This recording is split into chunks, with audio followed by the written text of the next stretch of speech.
Voici l'histoire de Florence, de sa fille Alice, et de Charles. Alice devait épouser Charles dans 2 mois. Un jeune homme respectueux, travailleur, patient. Il l'aimait, du moins, c'est ce que tout le monde pensait. Mais dans cette maison, il y avait un autre regard. Un regard qui observait Charles, un peu trop longtemps. Un regard qui n'était plus celui d'une mère. Celui de Florence. Charles arrive pour saluer la famille. Florence lui ouvre la porte. Leurs yeux se croisent.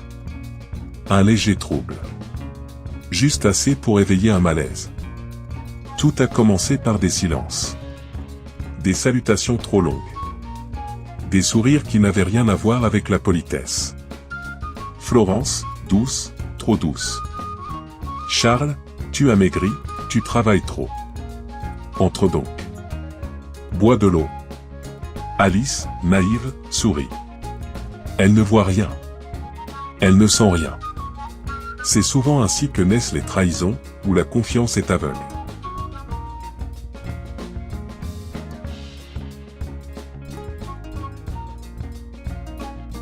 Charles est venu apporter des cadeaux aux parents d'Alice. Celle-ci est sortie faire une course. Ce jour-là, le destin avait verrouillé les portes. Charles et Florence se retrouvèrent seuls. Seuls, avec leurs faiblesses. Florence, s'approchant trop près. Charles, tu fais du bien à cette maison. Tu sais. Alice n'est pas facile. Elle n'a pas ton intelligence, ni ta maturité.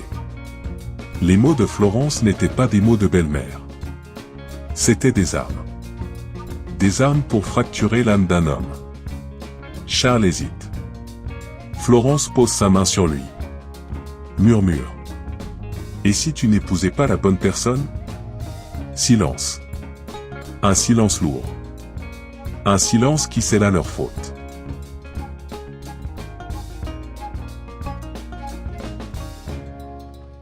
Alice arrive dans la cour. Elle entend des murmures. Elle s'arrête. Le cœur tremble. Ce qu'elle entendit derrière la porte, ce qu'elle vit, brisa son monde. Sa mère. Son fiancé. Les 2 personnes en qui elle croyait le plus, étaient en train d'écrire son malheur. Alice recule, choquée. Elle lâche les provisions. Le bruit fait sursauter les coupables.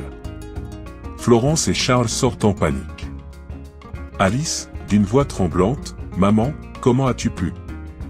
Florence, froide, dure, « Ce garçon, n'était pas pour toi.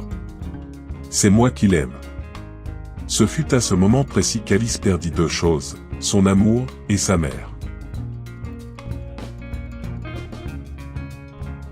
Elle apporta l'affaire au tribunal traditionnel. Les anciens réunis, le scandale s'est propagé comme un feu de brousse. Personne ne voulait y croire. Une mère volant le fiancé de sa fille, c'était impensable. Et pourtant, c'était arrivé.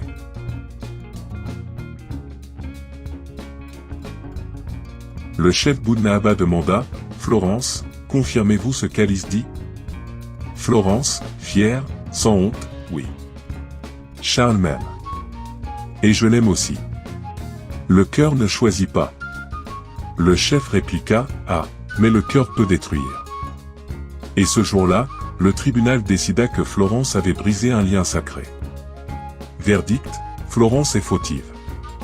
Charles sera banni du lien familial. Alice est libre. Mais son cœur devra guérir seul. Florence et Charles quittent le village, sous les huées. Alice reste silencieuse, les yeux dans le vide.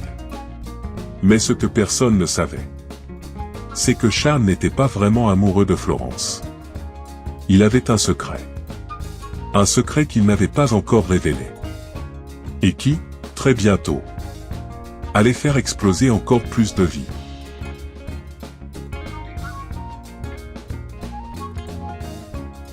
Cette chaîne existe pour raconter ce que beaucoup vivent, mais que peu osent dire. Des histoires inspirées de nos traditions, de nos familles, et de nos erreurs humaines. Si cette histoire t'a touché, si elle t'a fait réfléchir, si elle t'a rappelé quelqu'un, alors elle mérite d'être partagée. Abonne-toi pour ne manquer aucun jugement du tribunal traditionnel. Partage pour que ces leçons atteignent d'autres foyers. Car une histoire racontée peut sauver une âme. Mais une histoire oubliée est une erreur répétée. Reviens. D'autres vérités attendent leur tour.